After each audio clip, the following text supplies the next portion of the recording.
차가운 겨울바람이 서울의 마천루 사이를 휘젓고 지나갔다. 6년 만에 돌아온 도시는 낯설면서도 익숙한 공기를 품고 있었다. 한서연은 통유리창 너머로 펼쳐진 도시의 파노라마를 말없이 응시했다. 그녀의 눈빛에는 세계적인 건축가로서의 자신감과 함께 누구에게도 들키고 싶지 않은 깊은 불안감이 동시에 서려 있었다. 그녀가 총괄 책임을 맡은 스카이 포레스트 프로젝트는 서울의 새로운 랜드마크가 될 야심찬 계획이었고, 그녀의 명성을 한 단계 더 끌어올릴 중요한 기회였다. 하지만 서울은 그에게서 도망치기 위해 떠났던 바로 그 장소이기도 했다. 권지혁, 유령그룹의 총수이자 그녀의 과거를 통째로 집어삼킨 남자. 서연은 애써 그의 이름을 머릿속에서 지워내려 했다. 지난 6년간 그녀는 오직 일과 아들 민준만을 생각하며 버텨왔다. 다시는 그와 얽히지 않으리라. 그의 그림자가 닿지 않는 곳에서 민준을 지켜내리라 다짐했다. 하지만 운명은 야속하게도 그녀를 다시 이야기의 중심으로 밀어넣고 있었다. 스카이포레스트 프로젝트의 최대 투자자가 바로 유령그룹이라는 사실을 알게 되었을 때 서연은 며칠 밤낮을 고민했다. 그러나 이것은 그녀의 경력에 정점을 찍을 수 있는, 포기할 수 없는 기회였다.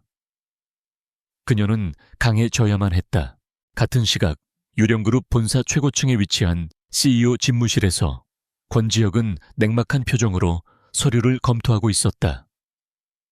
6년 전 연기처럼 사라져버린 그녀 이후로 그의 세상은 온통 무채색이 되었다. 일은 유일한 도피처였고, 성공은 공허함을 감추기 위한 가면이었다. 그의 주변 사람들은 그가 더욱 냉철하고 무자비해졌다고 수군거렸다. 그의 심장이 얼어붙었다는 사실을 아는 이는 아무도 없었다. 그는 책상 위 눈에 잘 띄지 않는 곳에 놓인 작은 액자를 무심코 쓸었다. 낡은 사진 속에는 지금보다 훨씬 부드럽게 웃고 있는 자신과 세상 가장 행복한 표정을 짓고 있는 서연의 모습이 담겨 있었다. 배신감과 그리움이 뒤섞인 감정이 폭풍처럼 휘몰아쳤다. 스카이포레스트 프로젝트의 공식 런칭 파티가 열리는 날, 서울의 밤은 화려한 불빛으로 가득 찼다. 서연은 단아하면서도 프로페셔널한 느낌을 주는 짙은 네이비색 드레스를 입고 행사장에 들어섰다. 수많은 카메라 플래시와 사람들의 시선이 그녀에게 쏟졌지만 그녀는 흔들림 없는 태도로 프로젝트의 비전을 설명하며 좌중을 압도했다. 그녀는 더 이상 6년 전 사랑 앞에서 한없이 약했던 한서연이 아니었다.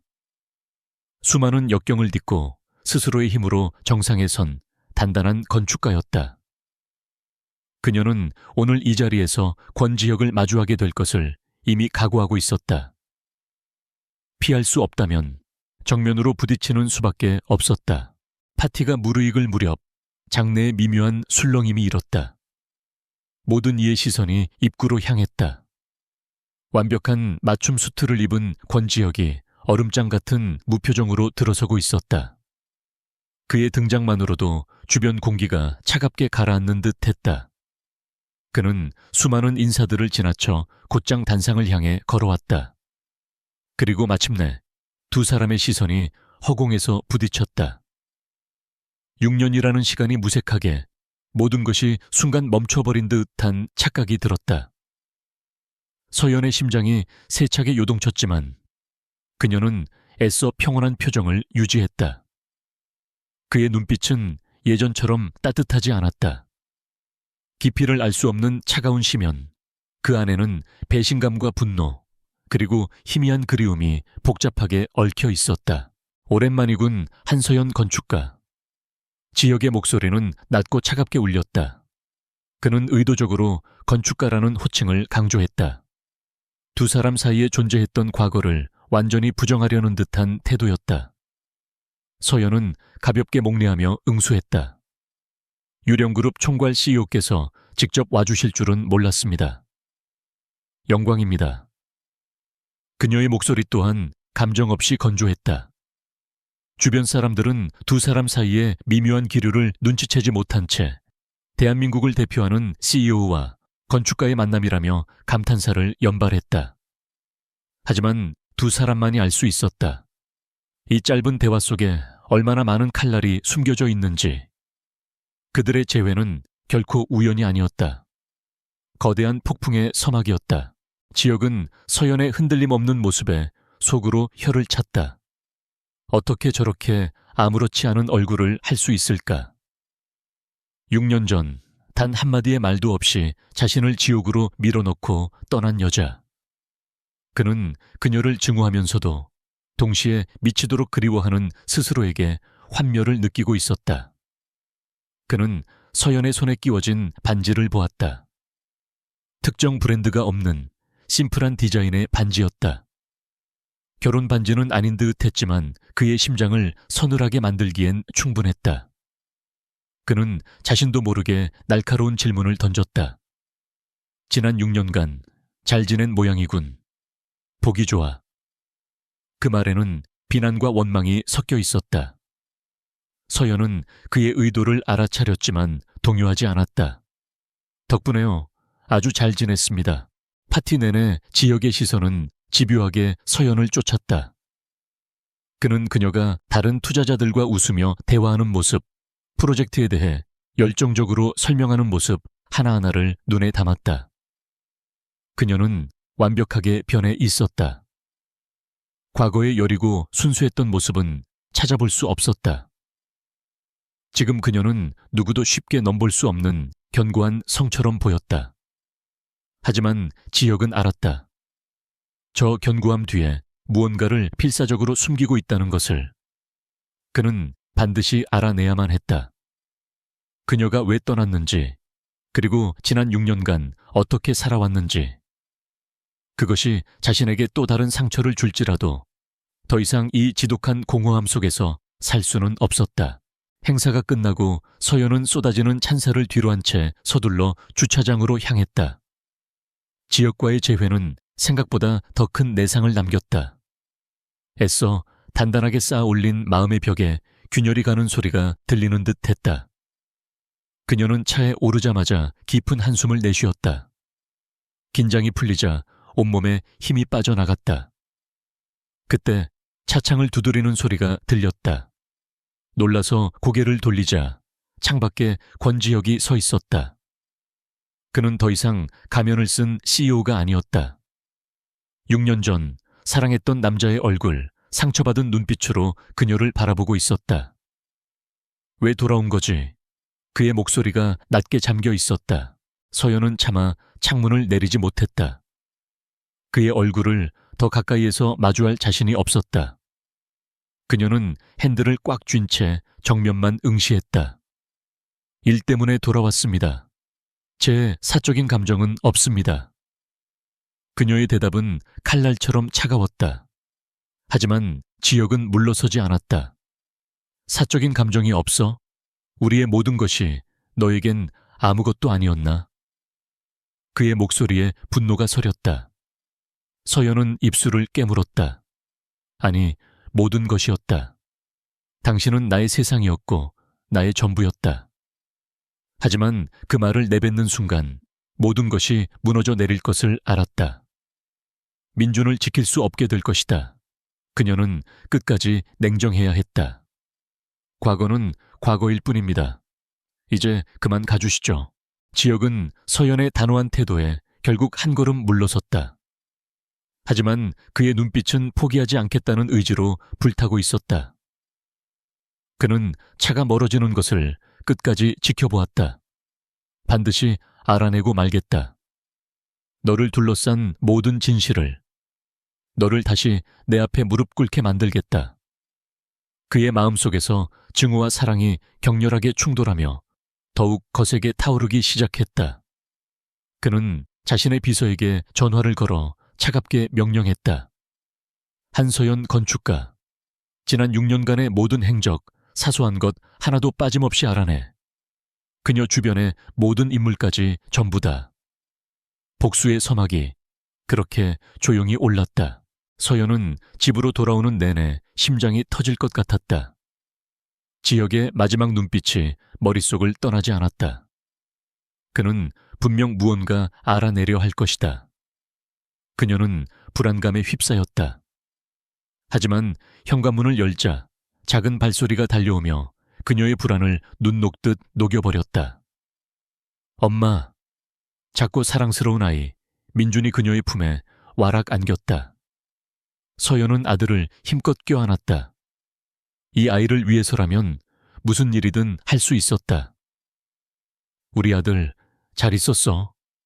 엄마 보고 싶었지. 민준은 고개를 끄덕이며 그녀의 뺨에 뽀뽀했다. 아이의 얼굴에는 권지혁의 모습이 선명하게 새겨져 있었다. 웃을 때 살짝 휘어지는 눈매, 오똑한 콧날까지. 서연은 아들의 얼굴을 보며 다시 한번 마음을 다잡았다. 무슨 일이 있어도 이 아이의 존재를 그에게 들켜서는 안 된다. 다음 날 서연은 스카이포레스트 현장 사무실로 출근했다. 어젯밤의 일은 마치 꿈처럼 아득하게 느껴졌다. 그녀는 다시 프로페셔널한 건축가의 모습으로 돌아와 있었다. 직원들과의 회의를 주재하고 설계 도면의 문제점을 날카롭게 지적하며 프로젝트를 진두지휘했다. 그녀의 카리스마 넘치는 모습에 직원들은 감탄을 금치 못했다. 누구도 그녀가 어젯밤 한 남자 때문에 송두리째 흔들렸다는 사실을 짐작하지 못했다. 그녀는 자신의 사적인 감정이 공적인 일에 영향을 미치는 것을 용납할 수 없었다. 특히 그 공적인 일이 권지혁과 얽혀 있다면 더더욱 그랬다. 하지만 평화는 오래가지 않았다. 오후가 되자 유령그룹 법무팀에서 보낸 공식 서한이 도착했다. 투자자로서 프로젝트의 세부 진행 상황을 매일 보고하고 주요 결정은 반드시 유령그룹의 승인을 거치라는 내용이었다. 통상적인 절차를 넘어서는 명백한 월권 행위였다. 서연은 이것이 권지혁의 경고라는 것을 즉시 알아차렸다. 그는 공적인 업무를 빌미로 그녀의 숨통을 조여오기 시작한 것이다. 서연은 잠시 눈을 감았다. 도망칠 곳은 없었다. 피할 수 없는 싸움이라면 더 이상 물러서지 않을 것이다. 그녀는 비서에게 지시했다. 권지혁 CEO와의 미팅을 잡아주세요. 제가 직접 가서 설명하겠다고 전하세요. 한편 지혁은 비서에게서 보고를 받고 있었다. 한서연의 지난 6년은 놀라울 정도로 깨끗했다. 프랑스에서 건축학 박사 학위를 받고 작은 스튜디오에서 시작해 실력 하나로 지금의 자리에 올랐다. 그녀의 주변에는 몇몇 동료 건축가 외에 특별한 남자는 없었다. 하지만 보고서의 마지막 부분에서 지혁의 눈빛이 멈췄다. 그녀에게 5살 된 아들이 있다는 사실. 한민준.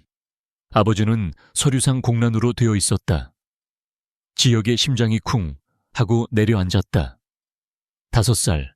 시간상으로 아귀가 딱 들어맞았다. 설마 하는 의심이 뇌리를 스쳤다. 그는 애써 고개를 저었다. 아닐 것이다. 그녀가 자신을 속이고 다른 남자의 아이를 낳았을 리 없다. 하지만 의심의 씨앗은 한번 싹 트자 걷잡을 수 없이 자라나기 시작했다. 며칠 후 서연은 약속된 미팅을 위해 유령그룹 본사를 찾았다. 그녀가 로비에 들어서자 모든 직원들의 시선이 그녀에게 쏠렸다. 이미 그녀와 권지혁 CEO의 과거 인연에 대한 소문이 파다하게 퍼져 있었다. 서연은 그런 시선들을 애써 무시하며 최고층으로 향하는 엘리베이터에 몸을 실었다. CEO 집무실 문 앞에서 그녀는 잠시 심호흡을 했다. 문이 열리고 거대한 사무실 중앙에 앉아있는 권지혁의 모습이 보였다. 그는 서류에서 눈을 떼지 않은 채 들어온 사람이 누구인지 쳐다보지도 않았다. 명백한 무시였다. 서연은 동요하지 않고 그의 책상 앞으로 다가가 섰다. 미팅 약속 때문에 왔습니다. 그제야 지혁은 천천히 고개를 들었다. 그의 눈빛은 그 어느 때보다 차갑고 날카로웠다. 그는 자리에서 일어나 그녀에게 다가왔다. 두 사람 사이의 거리가 한 뼘도 채 되지 않게 가까워졌다. 서연은 자신도 모르게 숨을 참았다. 그의 몸에서 나는 익숙한 향기가 6년의 시간을 뛰어넘어 그녀의 심장을 파고들었다. 지혁은 그녀의 눈을 똑바로 응시하며 나지막이 말했다. 보고 체계에 불만이라도 있나, 한서연 씨? 그의 말투는 비아냥거림으로 가득 차 있었다. 불만은 없습니다. 다만 불필요한 절차로 인해 프로젝트의 효율성이 떨어지는 것을 우려할 뿐입니다. 서연은 흔들림 없는 목소리로 대답했다. 지혁은 피식 웃었다. 효율성, 내 돈이 들어가는 프로젝트야. 내 방식대로 하는 게 당연하지 않나? 그는 서연의 턱을 가볍게 붙잡고 들어 올렸다.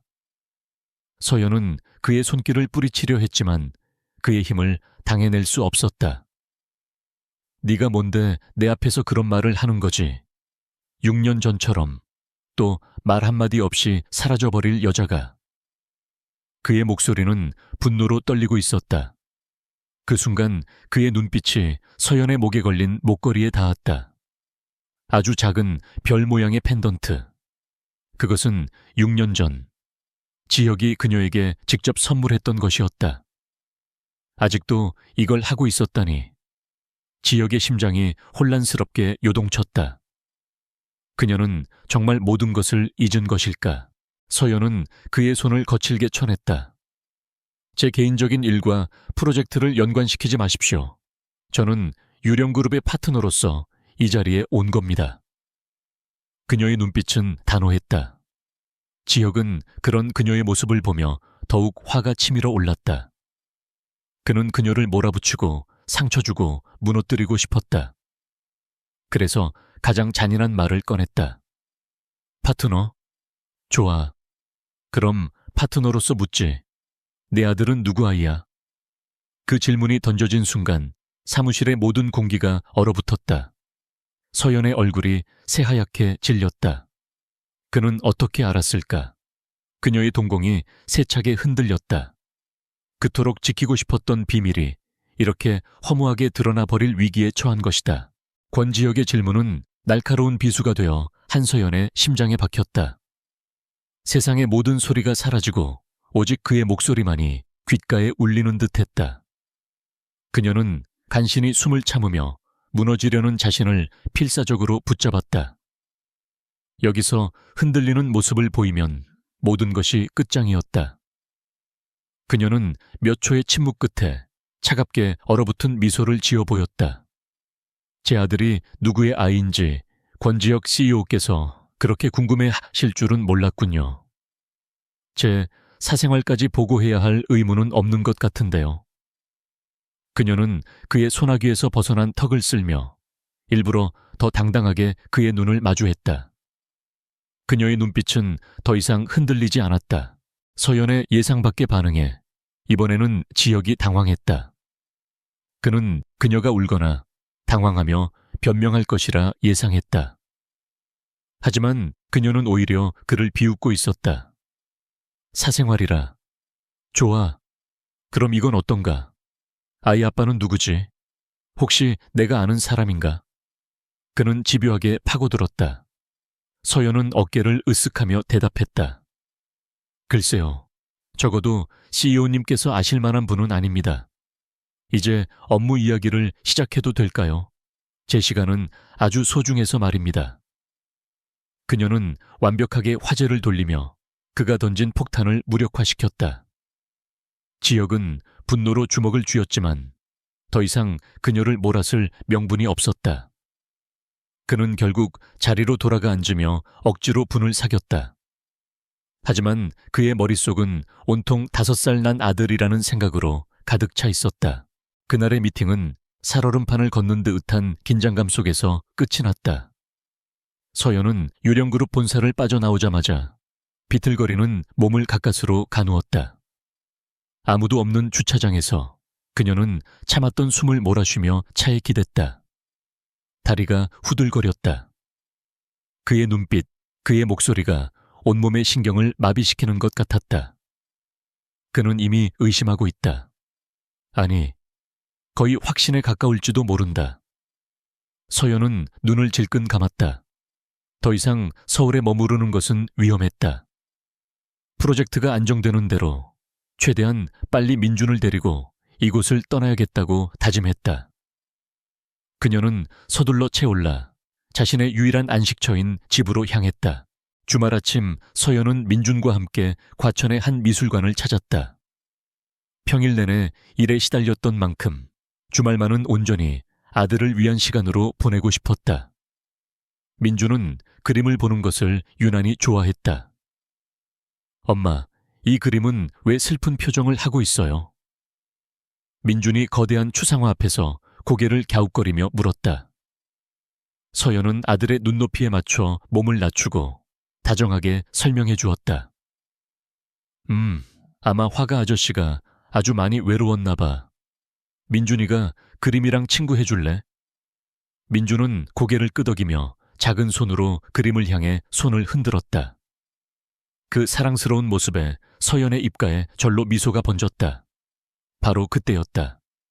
그녀의 등 뒤로 익숙한 그림자가 드리워진 것은 권지혁이었다. 그는 사업상 파트너와의 약속 때문에 미술관에 딸린 레스토랑에 왔다가 우연히 서연과 한 아이가 함께 있는 것을 발견했다. 처음에는 그저 닮은 사람이라고 생각했다. 하지만 시선을 뗄 수가 없었다. 아이의 옆모습, 그림에 집중할 때 살짝 찡그리는 미간, 그리고 웃을 때 한쪽 입꼬리가 더 올라가는 모습까지. 그것은 거울을 통해 수없이 봐왔던 바로 자신의 모습이었다. 지혁은 온몸의 피가 차갑게 식는 것을 느꼈다. 그는 자신도 모르게 두 사람을 향해 발걸음을 옮기고 있었다. 심장이 미친 듯이 뛰었다. 보고서의 글자가 아닌 살아숨 쉬는 현실이 그의 눈앞에 있었다. 서연은 등 뒤에서 느껴지는 강렬한 시선에 고개를 돌렸다.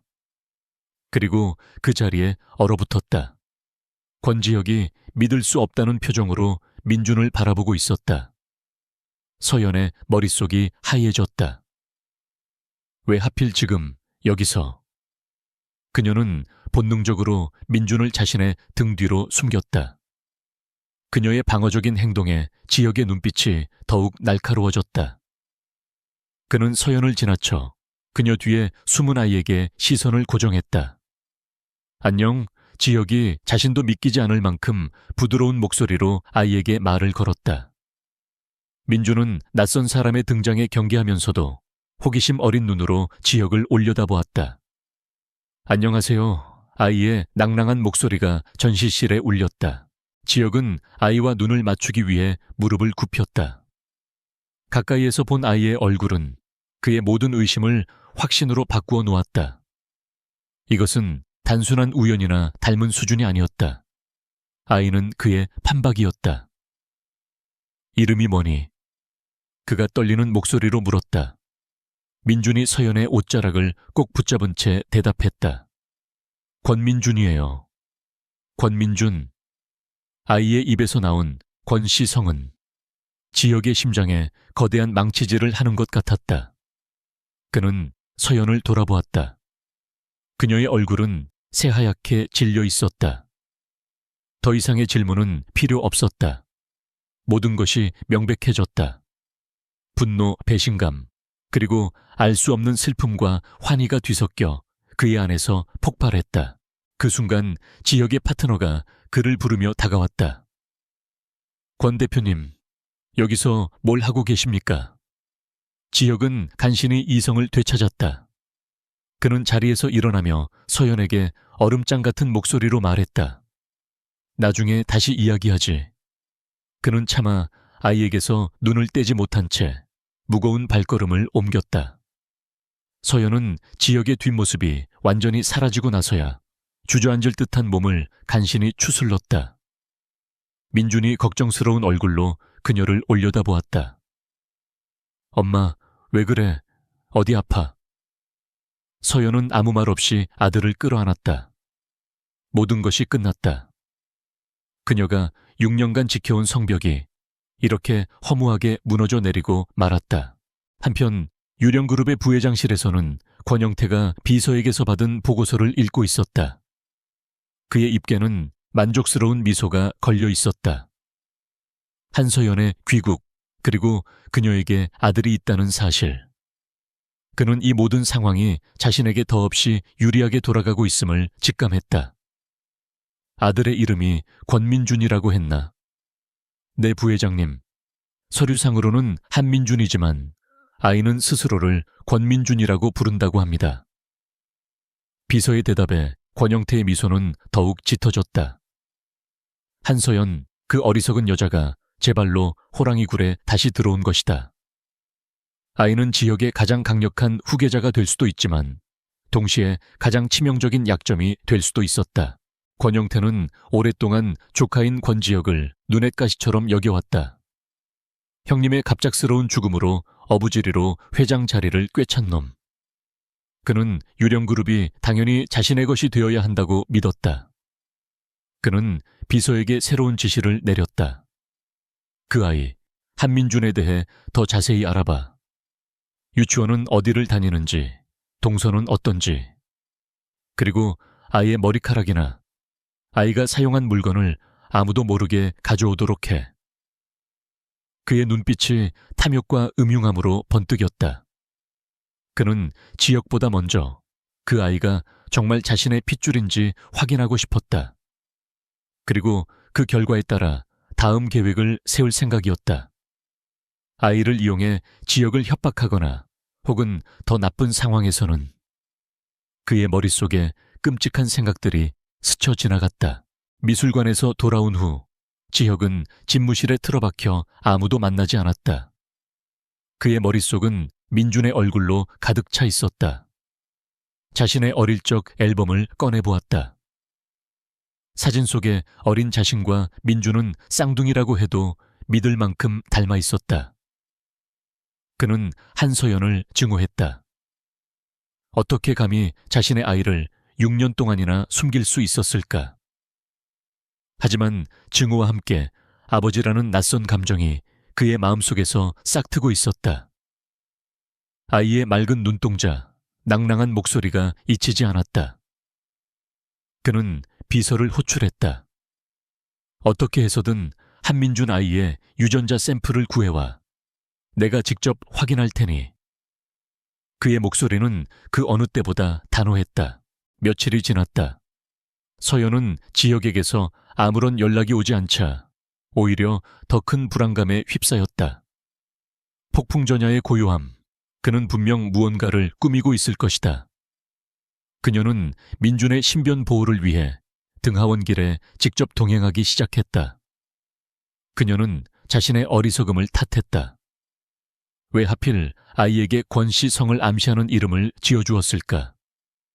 그것은 지역을 잊지 못하는 자신의 미련이었고 동시에 언젠가 아들에게 아빠의 존재를 알려주고 싶었던 희미한 희망이었다. 하지만 그 희망이 이제 부메랑이 되어 돌아오고 있었다. 그러던 어느 날 지역의 비서가 민준이 다니는 유치원의 놀이터에서 아이가 놀다 떨어뜨린 손수건 하나를 몰래 손에 넣는데 성공했다. 손수건에는 권민준이라는 이름이 예쁘게 수놓아져 있었다. 비서는 손수건을 특수 용기에 담아 즉시 지혁에게 전달했다. 지혁은 손수건을 건네받고 곧장 국내 최고의 유전자 감식센터로 향했다. 자신의 머리카락과 함께 샘플을 제출하며 가장 빠른 결과 확인을 요청했다. 이제 주사위는 던져졌다. 결과가 나오기까지 남은 24시간. 지혁에게는 24년보다도 더 길게 느껴지는 시간이었다. 그는 6년간 자신을 괴롭혀온 과거의 진실과 마주할 준비를 하고 있었다. 결과를 기다리는 24시간 동안 권지혁은 단 한숨도 잠들지 못했다. 그는 6년 전 한서연과 함께 찍었던 사진들을 꺼내보기도 하고 비서가 몰래 찍어온 민준의 동영상을 수십 번이고 돌려보았다. 영상 속 아이는 그네를 타며 해맑게 웃고 있었고 그 웃음소리는 지역에 얼어붙었던 심장을 조금씩 녹이는 듯했다. 하지만 동시에 6년간 아들의 존재조차 몰랐다는 사실에 대한 분노가 들끓었다. 만약 민준이 정말 자신의 아들이라면 그는 한서연을 결코 용서할 수 없을 것 같았다. 그는 그녀에게서 아들을 되찾아올 생각까지 하고 있었다. 다음 날 오후 마침내 유전자 감식센터에서 연락이 왔다. 지혁은 떨리는 손으로 이메일의 첨부 파일을 열었다. 화면에 떠오른 검사 결과 보고서, 그리고 그 마지막 줄에 선명하게 찍힌 글자. 친자 관계 확률 99.99998%. 순간 세상이 멈췄다. 지혁은 한동안 모니터에서 눈을 떼지 못했다. 온몸의 피가 역류하는 듯한 충격과 함께 형용할 수 없는 감정이 폭풍처럼 몰아쳤다. 그는 아버지가 되었다. 6년 전에 이미 아버지가 되어 있었다. 그는 주먹으로 책상을 내리쳤다. 배신감에 몸서리쳐졌다. 한서연, 감히 나를 속이고 내 아들을 훔쳐가. 그는 당장 그녀에게 달려가 모든 것을 따져 물어야 했다. 지혁은 재킷을 집어들고 폭풍처럼 집무실을 나섰다. 비서의 만류도 뿌리친 채 직접 차를 몰아 한서연의 사무실로 향했다. 그의 머릿속은 오직 분노와 복수심으로 가득 차 있었다. 그녀의 모든 것을 빼앗고 그녀를 무너뜨리고 그녀가 자신에게 그랬던 것처럼 지옥 같은 고통을 느끼게 해주고 싶었다.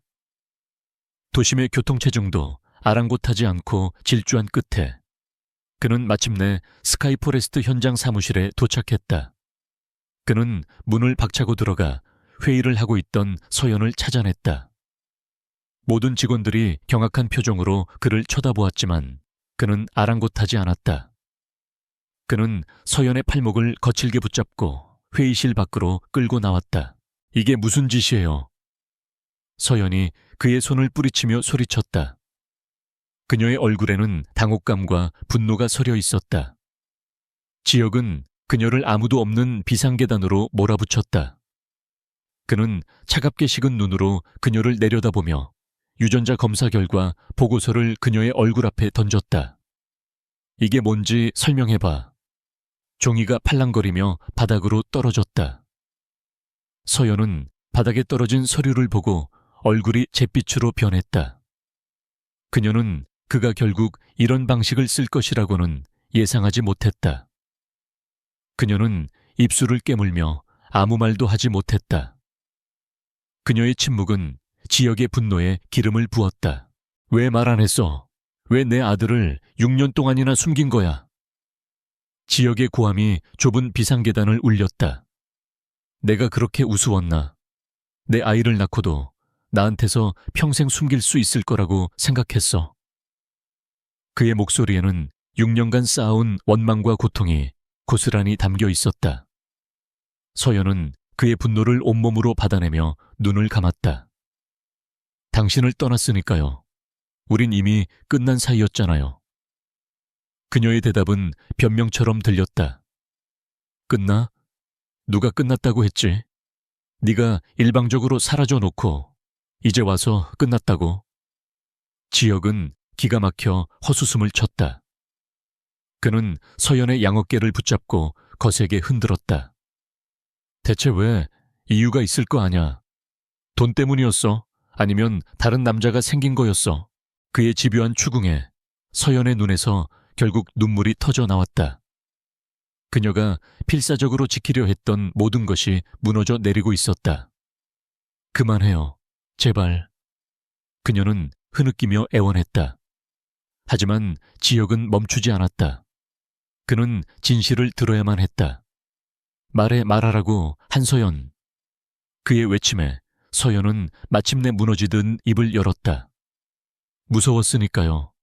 당신과 내 아이를 지킬 자신이 없었어요. 그녀의 목소리는 절망으로 가득 차 있었다. 지혁은 이해할 수 없다는 표정을 지었다. 지켜? 내가 있는데 누가 감히 너희를 해친다는 거야. 서연은 눈물을 닦고 6년 전 그날의 기억을 힘들게 꺼내놓기 시작했다. 당신을 만나고 있을 때 권영태 부회장님이 저를 찾아왔었어요. 지혁의 미간이 좁혀졌다. 숙부님이? 네. 그분은 제가 당신의 발목을 잡고 있다고 했어요. 저 같은 고아 출신은 절대 유령가의 며느리가 될 수 없다고, 당장 헤어지지 않으면 당신 인생을 망쳐버리겠다고 협박했어요. 지혁은 처음 듣는 이야기에 충격을 받았다. 왜 그 얘기를 나한테 안 했어? 당신이 힘들어할까 봐요. 어떻게든 버텨보려고 했어요. 당신만 믿고. 서연의 목소리가 떨렸다. 그러다 제가 임신한 사실을 알게 됐어요. 당신에게 이 사실을 알리고 함께 이겨내자고 말하려고 했어요. 그녀는 잠시 숨을 골랐다. 그날의 끔찍한 기억이 되살아나 그녀를 괴롭혔다. 그런데 그날 제가 당신을 만나러 가던 길이었어요. 갑자기 덤프트럭 한 대가 인도로 돌진했어요. 저를 아슬아슬하게 비껴갔지만 저는 그 자리에서 쓰러졌고 하혈을 했어요. 지혁의 얼굴이 하얗게 굳었다. 그게 무슨 소리야? 단순한 사고가 아니었어요. 권영태 부회장님이 보낸 사람이었어요. 경고였죠. 만약 제가 당신 곁을 떠나지 않으면 다음번에는 저와 뱃속의 아이 모두 무사하지 못할 거라고. 모든 진실이 밝혀지는 순간이었다. 지혁은 망치로 머리를 맞은 듯한 충격에 휩싸였다. 그가 서연의 배신감에 몸부림치던 그 시간, 그녀는 혼자서 그 모든 위협과 공포를 감당하고 있었던 것이다. 그리고 자신들의 아이를 지키기 위해 모든 것을 포기하고 도망쳐야만 했던 것이다. 그의 분노는 순식간에 다른 방향으로 옮겨갔다. 자신의 숙부, 권영태를 향한 살인적인 증오로. 동시에 그녀를 지켜주지 못했다는 끔찍한 죄책감이 그의 온몸을 짓눌렀다. 그는 서연을 붙잡고 있던 손에 힘을 풀었다. 그의 눈빛이 절망과 후회로 흔들렸다. 왜 이제야 말하는 거야? 서연은 흐르는 눈물을 멈추지 못한 채 말했다. 당신을 위험에 빠뜨리고 싶지 않았어요. 당신이 그 사실을 알면 분명 가만히 있지 않을 테니까요. 유령그룹 안에서 당신의 입지가 얼마나 불안한지 알고 있었어요. 저와 아이 때문에 당신의 모든 것을 망치게 할 수는 없었어요. 그녀는 사랑했기 때문에 떠날 수밖에 없었다. 지혁은 그제야 모든 조각이 맞춰지는 것을 깨달았다. 그녀가 남긴 상처라고 생각했던 모든 것들이 사실은 그녀가 홀로 감당해야 했던 십자가였다는 것을. 그는 무너져 내리는 서연을 힘껏 끌어안았다. 미안하다. 미안해, 서연아. 그의 목소리가 죄책감으로 갈라져 나왔다. 한참 동안 두 사람은 아무 말 없이 서로를 안고 있었다.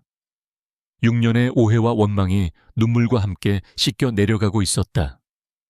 지혁은 서연을 부축해 일으켜 세웠다. 그의 눈빛은 더 이상 분노로 가득 차 있지 않았다. 대신 그 자리에는 강철 같은 결의와 차가운 분노가 자리 잡고 있었다. 그는 자신의 여자를, 그리고 자신의 아들을 위협한 자를 결코 용서할 수 없었다. 이제부터는 내가 다 할게. 그가 서연의 젖은 뺨을 닦아주며 말했다. 아무 걱정하지 마. 너와 민준이는 이제 내가 목숨 걸고 지킬 거야. 그것은 단순한 위로가 아니었다. 아버지로서, 그리고 한 남자로서의 단호한 맹세였다. 지혁은 서연의 손을 잡고 사무실을 나왔다. 놀란 눈으로 쳐다보는 직원들을 향해 그는 아무렇지 않게 말했다. 오늘 한서연 건축가는 조퇴합니다. 모든 업무는 저에게 직접 보고하도록. 그의 선언에 아무도 이의를 제기하지 못했다. 그는 서연을 자신의 차에 태우고 그녀의 집으로 향했다. 그는 자신의 아들을 만나러 가는 길이었다. 차 안에서 서연은 불안한 목소리로 물었다. 이제 어떻게 하실 건가요? 지혁은 운전대를 잡은 손에 힘을 주며 대답했다. 권영태를 내 손으로 끌어내릴 거야. 그가 너와 우리 아들에게 저지른 죄값을 반드시 치르게 할 거야. 그의 눈빛은 지옥의 불길처럼 이글거리고 있었다. 복수의 칼날이 마침내 진짜 적을 향해 겨눠지기 시작했다. 한서연의 아파트로 향하는 차 안은 무거운 침묵만이 흘렀다. 서연은 6년 만에 처음으로 아들과 아버지를 만나게 해야 한다는 생각에 심장이 복잡하게 뛰었다. 민준이 받을 충격, 그리고 권지혁이라는 남자가 과연 좋은 아버지가 되어줄 수 있을지에 대한 불안감이 그녀를 짓눌렀다. 지혁 역시 마찬가지였다. 그는 평생을 냉철한 CEO로 살아왔다. 사람을 다루는 데는 익숙했지만 5살 아이의 마음을 얻는 법은 배운 적이 없었다. 그는 아들에게 어떤 표정을 지어야 할지, 무슨 말을 건네야 할지 몰라 초조하게 입술만 깨물었다. 마침내 아파트에 도착했다. 현관문이 열리자 작은 아이가 잠옷 차림으로 뛰어나왔다. 엄마, 왜 이렇게 늦게 왔어요? 민주는 서연에게 안기려다 그녀 뒤에 서 있는 낯선 남자를 보고 걸음을 멈췄다. 아이의 경계심 가득한 눈빛이 지혁에게 향했다. 지혁은 그 자리에 얼어붙은 채 아이에게서 눈을 떼지 못했다.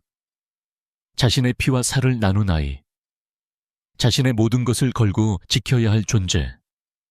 그는 천천히 아이 앞에 무릎을 꿇었다. 민준이구나. 아저씨는... 그는 차마 자신이 아버지라는 말을 꺼내지 못했다.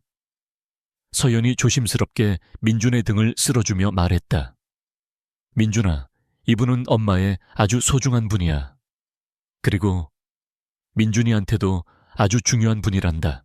민준은 지혁을 한참 동안 빤히 쳐다보았다.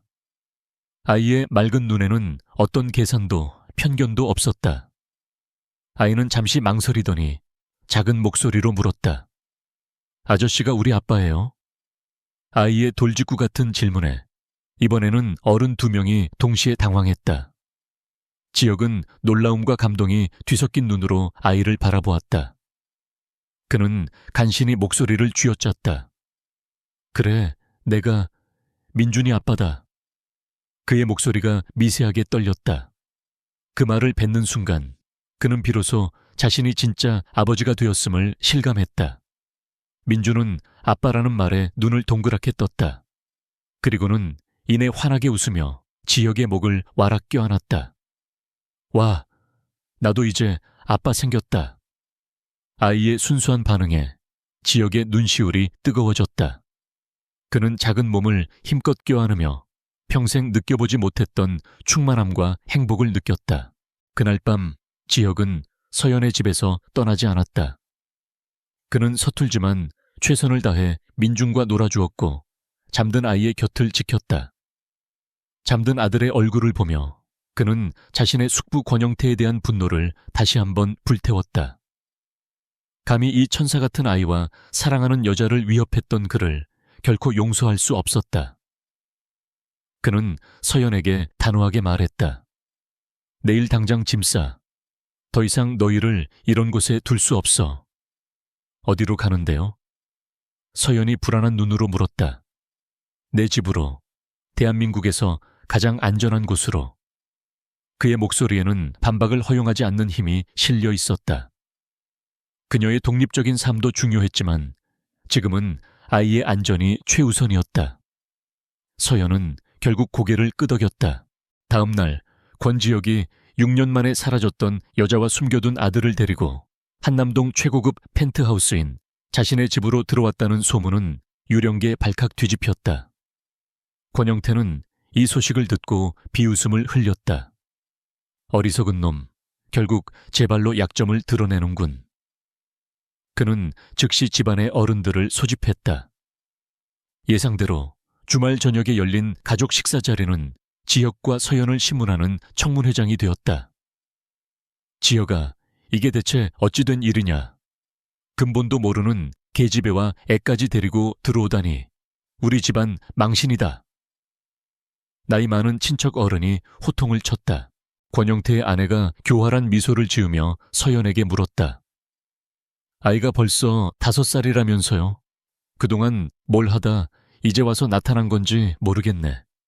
혹시 우리 지혁이한테 바라는 거라도 있어서 그런가? 모든 비난의 화살이 서연에게 쏟졌다. 서연은 손을 떨며 고개를 숙였다.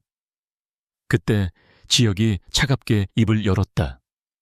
모두 그만하시죠. 그의 목소리에 식사 자리에 모든 소음이 멎었다. 한서연 씨는 제가 사랑하는 여자이고 권민주는 제 아들입니다. 두 사람은 오늘부터 제 가족입니다. 제 가족을 모욕하는 것은 곧 저를 모욕하는 것으로 알겠습니다. 그는 자리에서 일어나 서연의 손을 잡았다. 그리고 다시는 이런 무례한 자리에 제 가족을 부르지 마십시오. 그는 서연과 함께 조금의 미련도 없이 자리를 떠났다. 남겨진 가족들은 그의 단호한 태도에 아무 말도 하지 못했다.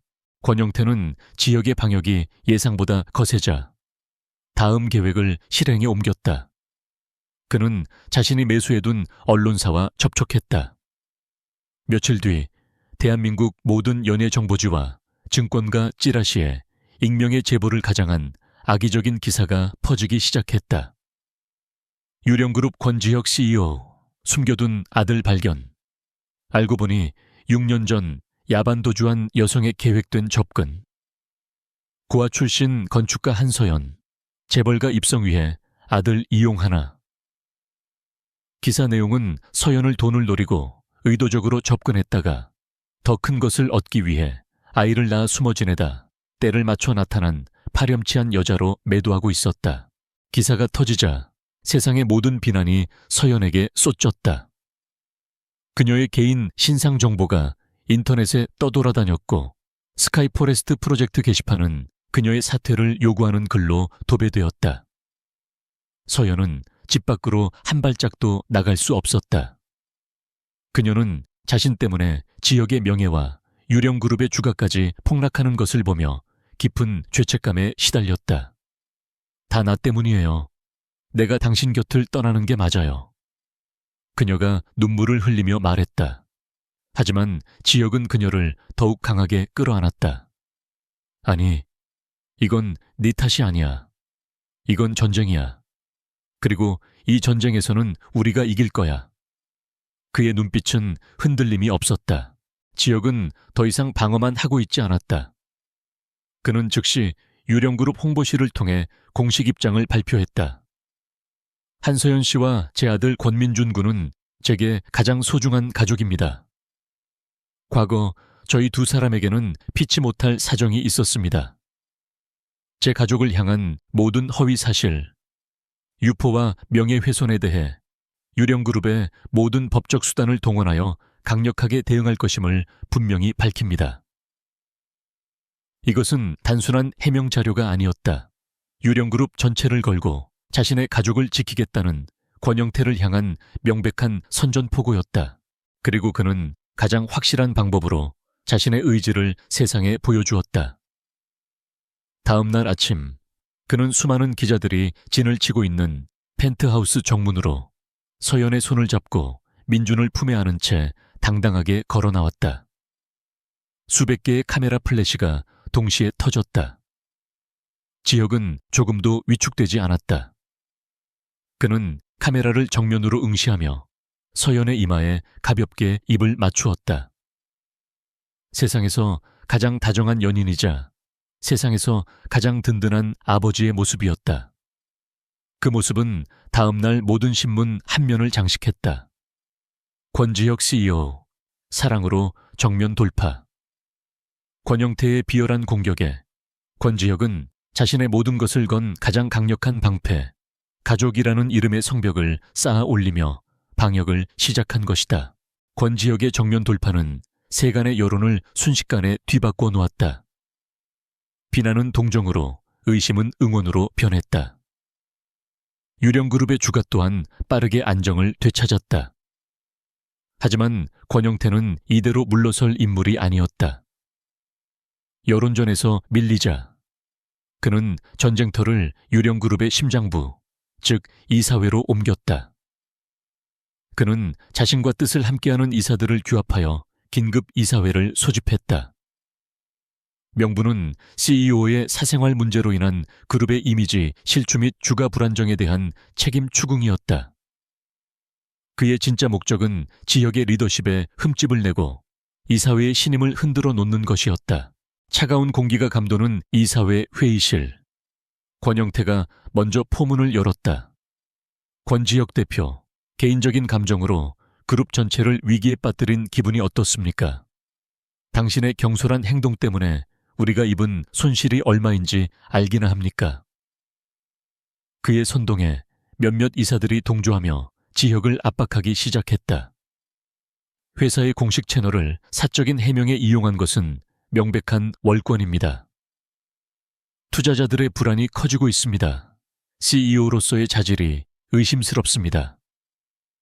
사방에서 날아드는 공격에도 지혁의 표정은 변함이 없었다.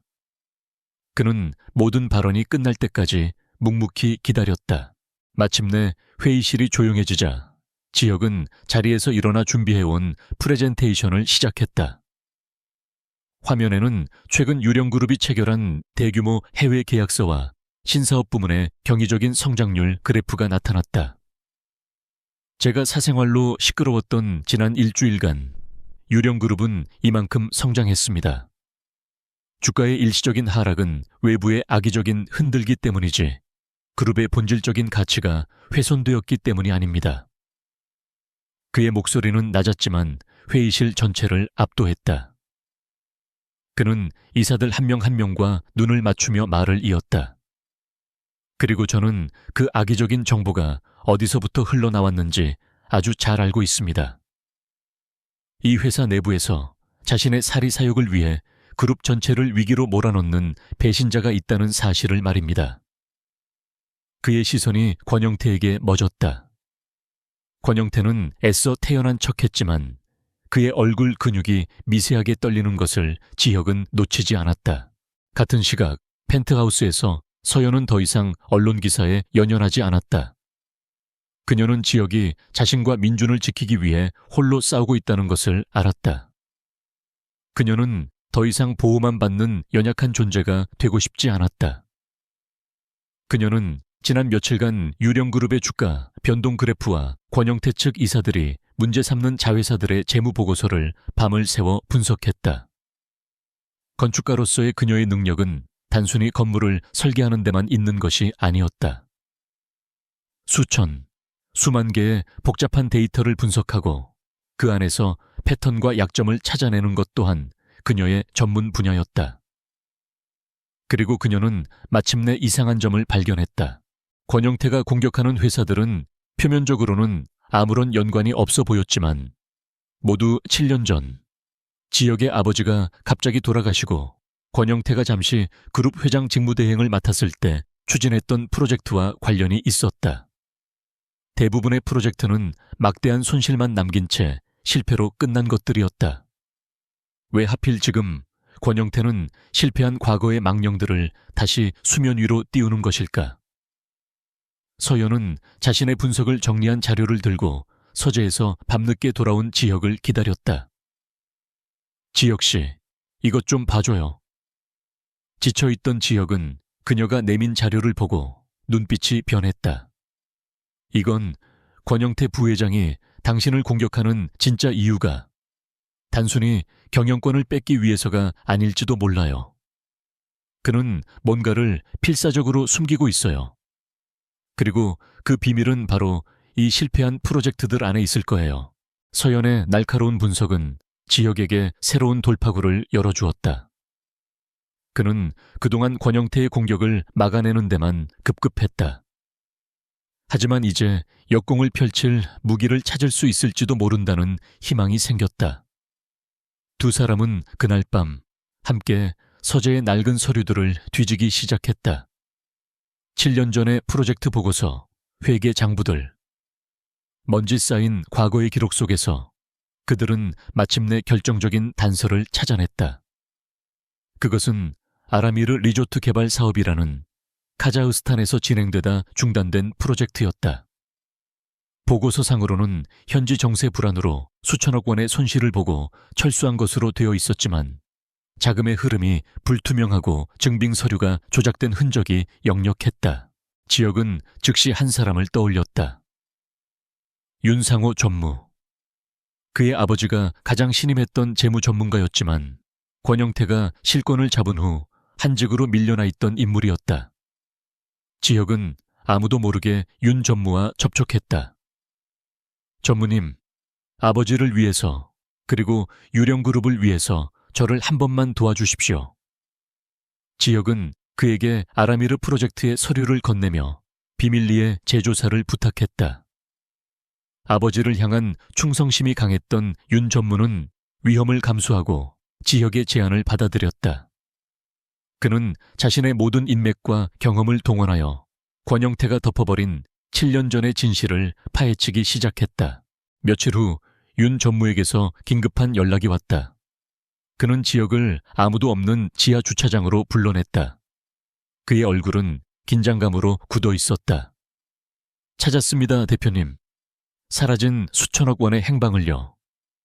그는 떨리는 손으로 USB 하나를 지혁에게 건넸다.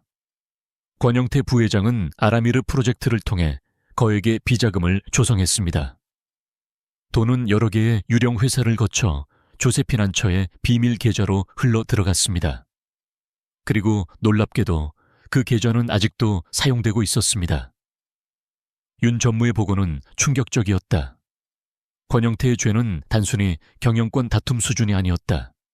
명백한 횡령이자 배임이었다. USB 안에는 권영태의 모든 범죄를 증명할 수 있는 계좌 거래 내역과 자금 세탁의 흐름이 담겨 있었다. 이것만 있다면 그를 단번에 무너뜨릴 수 있었다. 하지만 지혁은 섣불리 움직이지 않았다. 이것만으로는 부족했다. 권영태는 분명 법망을 교묘하게 빠져나갈 것이다. 그를 완벽하게 끝장내기 위해서는 그가 스스로 덫에 걸려들게 만들어야 했다. 전무님, 한 가지만 더 부탁드립니다. 이 계좌에서 최근에 자금이 인출된 내역을 추적해 주십시오. 그 돈이 어디로 흘러 들어갔는지 반드시 알아내야 합니다. 지혁의 눈빛이 차갑게 빛났다. 방역의 서막이 올랐다. 그는 권영태가 스스로 자신의 무덤을 파도록 만들 생각이었다. 서연이 찾아낸 과거의 흉터가 이제 적의 심장을 겨누는 가장 날카로운 비수가 되어 돌아갈 참이었다. 권지혁은 윤상호 전무가 건넨 USB를 손에 쥔 채 거대한 거미줄의 중심에 선 사냥꾼이 되었다.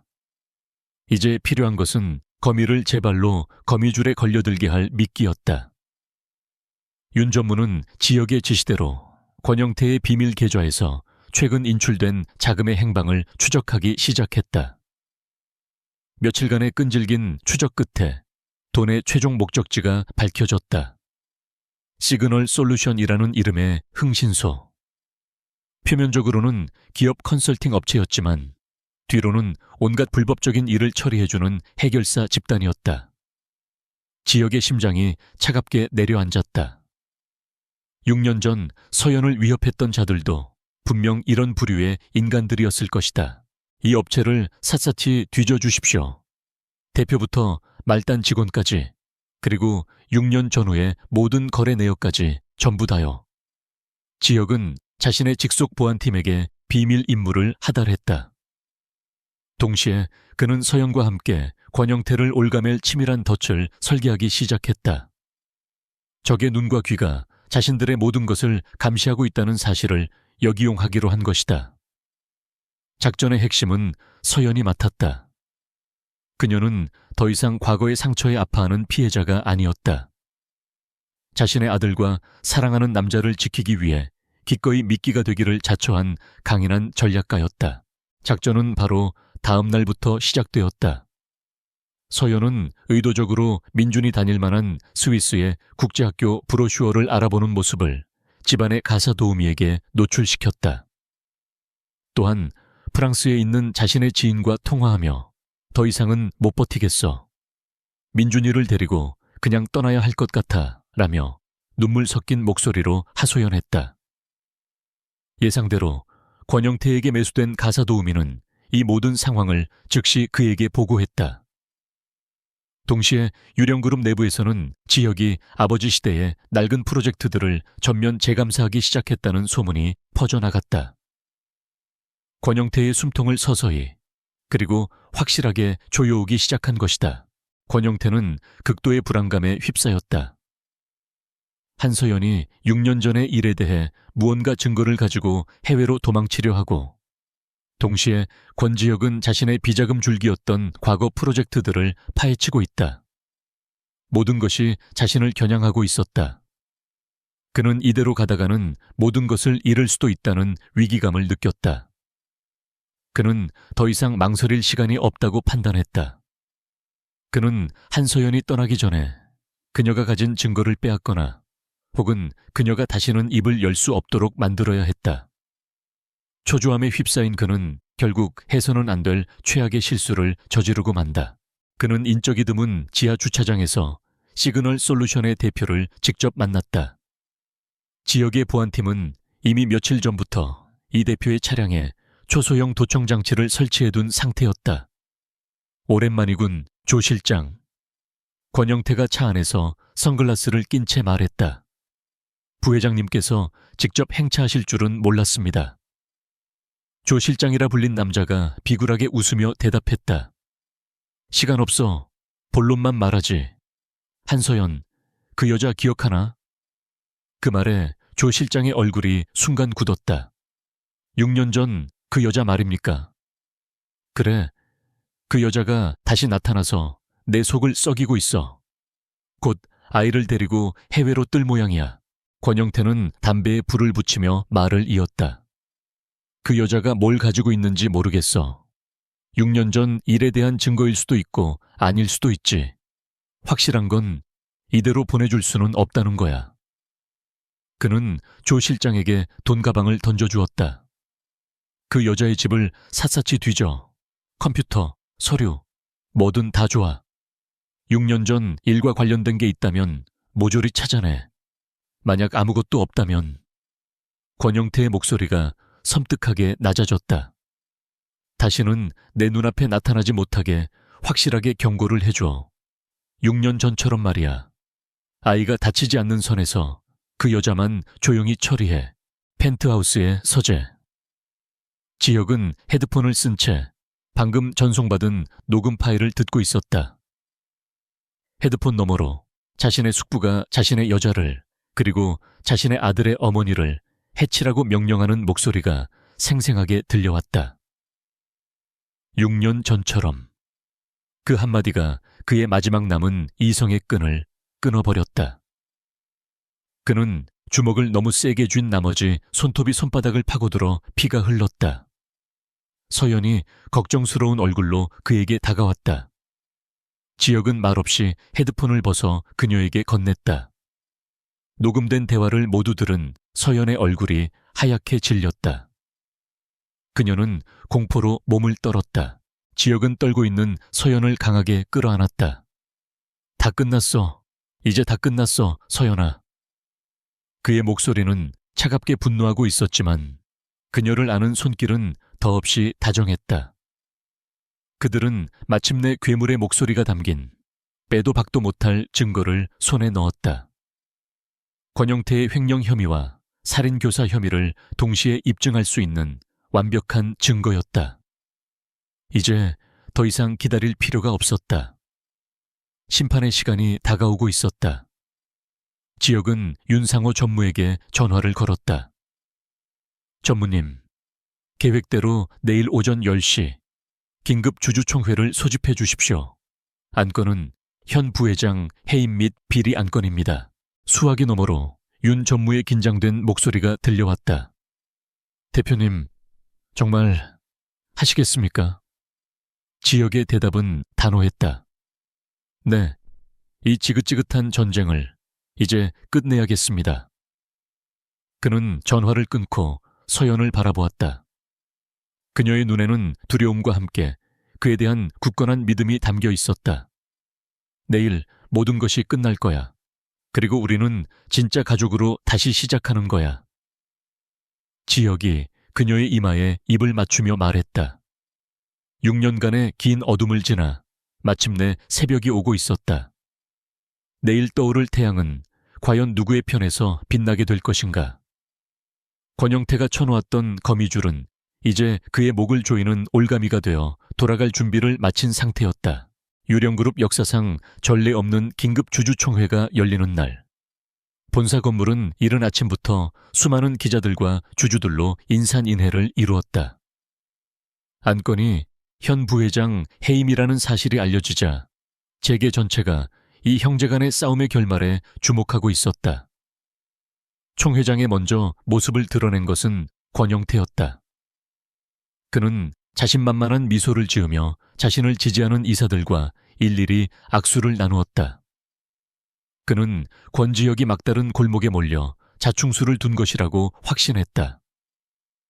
고작 스캔들 하나로 자신을 끌어내리려 하다니 아직 젊은 놈은 어리석기 짝이 없다고 생각했다. 총회가 시작될 무렵 마침내 권지혁이 등장했다. 그의 뒤에는 굳건한 표정의 윤상호 전무가 따르고 있었다. 지혁의 얼굴에는 긴장감 대신 차가운 결의만이 서려 있었다. 그는 의장석에 앉아 장내를 둘러보았다. 자신을 향한 의심의 눈초리, 그리고 숙부를 향한 기대의 눈빛들. 그는 마이크를 잡고 낮은 목소리로 총회의 시작을 알렸다. 오늘 제가 이 자리를 마련한 것은 유령그룹의 뿌리를 좀먹고 있는 거대한 악을 도려내기 위함입니다. 그의 선언에 장내가 술렁였다. 권영태가 자리에서 일어나 그를 비웃으며 말했다. 악? 지혁아, 네가 말하는 악이라는 게 고작 너의 치부를 덮기 위한 물타기 수단은 아니겠지? 일개의 여자에게 빠져 그룹 전체를 위기로 몰아넣은 너야말로 유령그룹의 가장 큰 악이 아닌가. 그의 말에 몇몇 주주들이 동조하며 고개를 끄덕였다.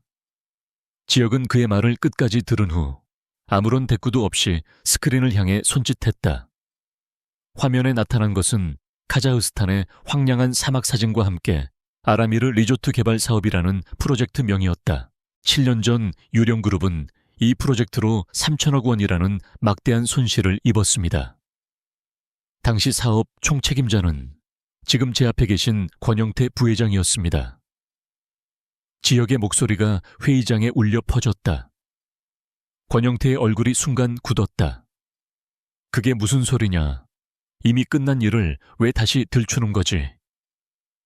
지혁은 그를 무시하고 다음 화면을 띄웠다. 화면에는 수십 개의 유령 회사 이름과 복잡하게 얽힌 자금 흐름도가 나타났다. 사라진 줄 알았던 3천억 원입니다. 이 돈은 지난 7년간 유령 회사를 통해 세탁된 후 스위스의 한 비밀 계좌로 흘러 들어갔습니다. 그리고 그 계좌의 주인은 지혁이 잠시 말을 멈추고 권영태를 똑바로 응시했다. 바로 당신입니다, 숙부님. 회의장은 벌집을 쑤셔놓은 듯 아수라장이 되었다. 주주들의 고함과 비난이 권영태에게 쏟졌다. 말도 안 돼. 이건 조작이야. 저놈이 나를 몰아내기 위해 벌이는 비열한 모함이라고. 권영태가 얼굴이 시뻘개져서 소리쳤다. 그는 애써 평정을 유지하려 했지만 그의 목소리는 당혹감으로 심하게 떨리고 있었다. 그는 아직 믿고 있었다. 물증이 없는 이상 자신은 빠져나갈 수 있다고. 하지만 그것은 그의 마지막 착각이었다. 지혁은 혼란스러운 장내를 향해 손을 들어 조용히 시켰다. 물론 숙부님께서는 이 모든 것을 부인하시겠지요. 그래서 여러분이 부인할 수 없는 증거를 하나 더 준비했습니다. 그는 자신의 스마트폰을 연단 위의 스피커에 연결했다. 잠시의 정적 후 회의장 전체에 권영태의 목소리가 울려 퍼지기 시작했다. 한서연, 그 여자 기억하나? 그 여자가 다시 나타나서 내 속을 썩이고 있어. 그 여자의 집을 샅샅이 뒤져. 만약 아무것도 없다면 다시는 내 눈앞에 나타나지 못하게 확실하게 경고를 해줘. 6년 전처럼 말이야. 녹음 파일이 재생되는 순간 권영태의 얼굴에서 모든 핏기가 사라졌다. 그의 세상이 무너져 내리는 소리가 들리는 듯 했다. 자신의 목소리, 자신의 단어 하나하나가 창이 되어 그의 심장에 박혔다. 주주들은 경악을 금치 못했다. 단순한 횡령 사건이 아니었다. 살인교사 미수였다. 한 사람의 인생을, 그리고 한 아이의 인생을 파괴하려 했던 악마의 목소리였다. 거짓말이야. 저건 합성된 음성이라고. 권영태가 미친 사람처럼 외쳤지만 그의 절규는 아무에게도 닿지 않았다. 바로 그 순간 총 회장의 육중한 문이 열리고 제복을 입은 검찰 수사관들이 들이닥쳤다. 그들은 혼란을 뚫고 곧장 연단으로 향했다.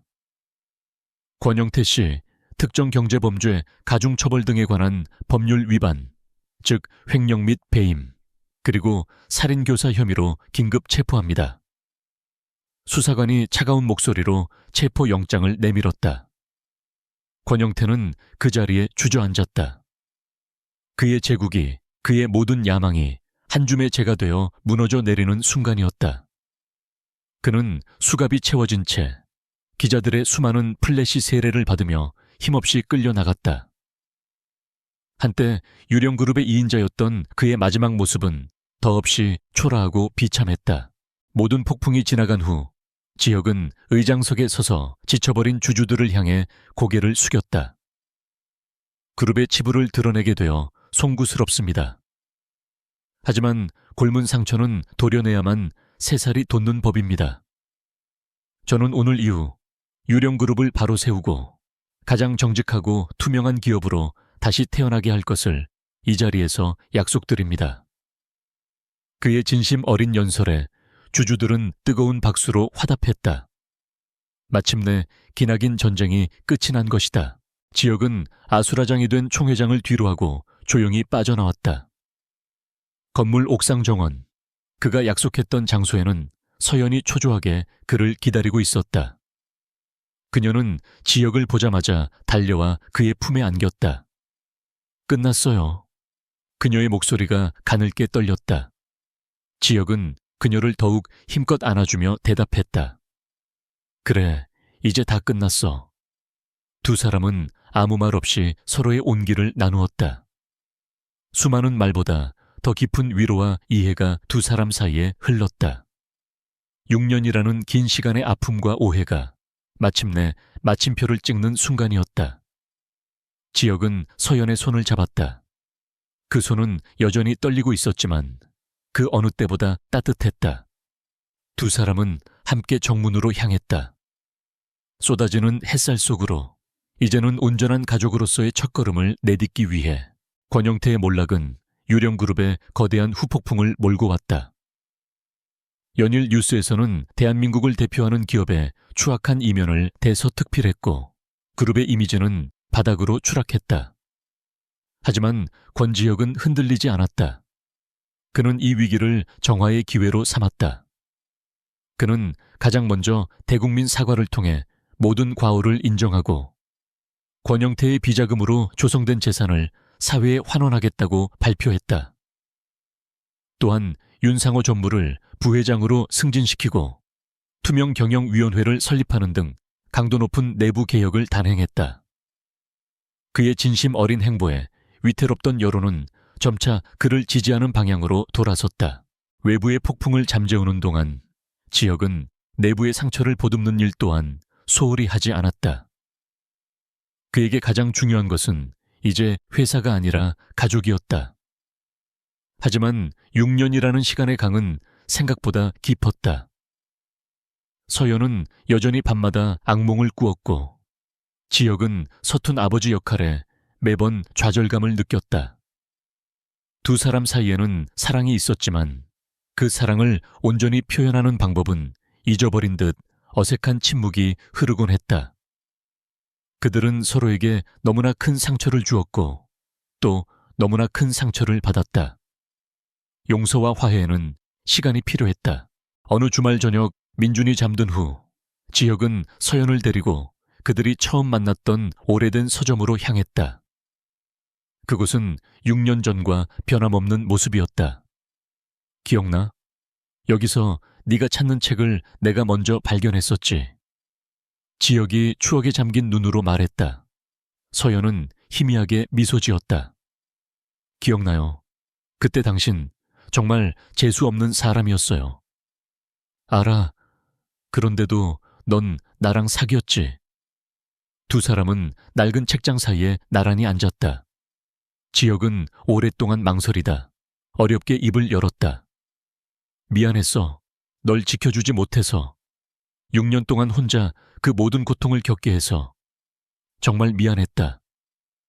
그의 진심 어린 사과에 서연의 눈에 눈물이 고였다. 나도 미안해요. 서연이 떨리는 목소리로 말했다. 당신을 믿지 못하고 말없이 떠나버려서, 당신에게서 아빠가 될 기회를 6년이나 빼앗아 버려서. 두 사람은 서로의 아픔을 비로소 정면으로 마주했다. 지혁은 서연의 손을 잡았다. 후회하지 않아? 그가 물었다. 나를 떠나 혼자 민준이를 낳고 키운 거. 서연은 고개를 저었다. 힘들었지만 단 한순간도 후회한 적 없어요. 민준이는 내 세상의 전부니까. 다만 당신과 함께였다면 더 좋았을 거라고 수없이 생각했어요.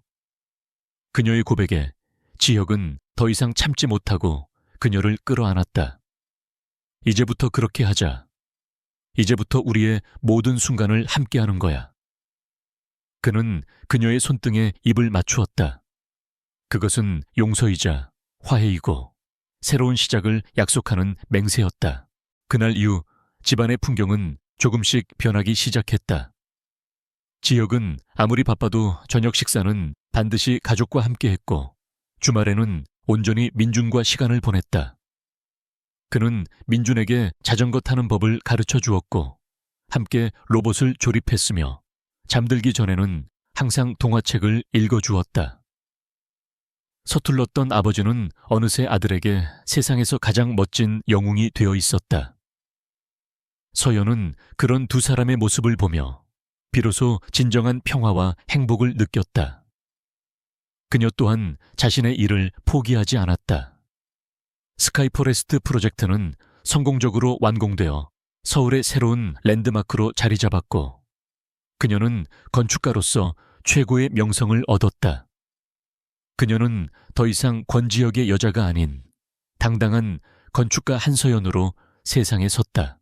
1년 후 가을 햇살이 유난히 따스하게 내리쬐는 오후, 완공된 스카이포레스트의 하늘공원에서 작은 결혼식이 열렸다.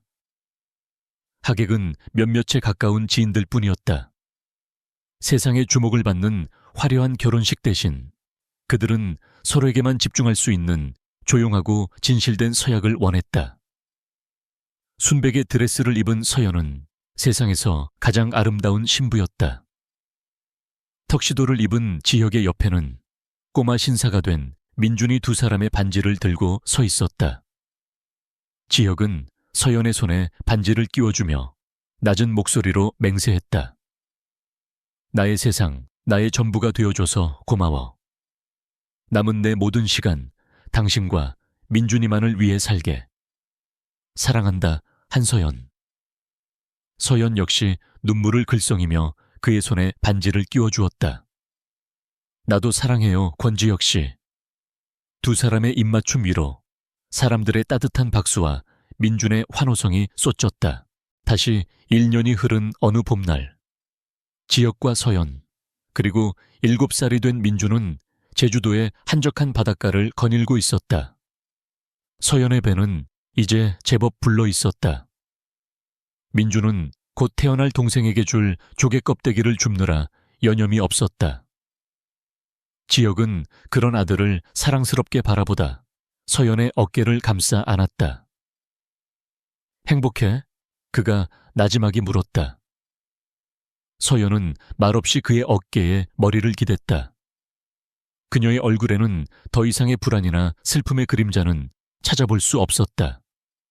오직 평온함과 충만한 행복만이 가득했다. 당신은요? 서연이 되물었다. 지혁은 그녀의 이마에 부드럽게 입을 맞추었다. 네가 내 옆에 있고 우리 아이들이 내 옆에 있는데 이보다 더 행복할 수 있을까? 저 멀리 수평선 너머로 붉은 해가 지고 있었다. 길고 어두웠던 밤이 지나고 그들의 삶에는 마침내 찬란한 아침이 찾아왔다. 6년이라는 엇갈린 시간, 수많은 오해와 아픔이 있었지만 그 모든 역경은 그들을 더욱 단단하게 만들었다. 상처는 암으로 별이 되었고 눈물은 마르지 않는 사랑의 강이 되었다. 세 사람은 지는 해를 배경으로 함께 웃었다. 용서로 엮어낸 미래, 사랑으로 완성된 가족. 그들의 이야기는 이제 막 가장 행복한 페이지를 넘기고 있었다.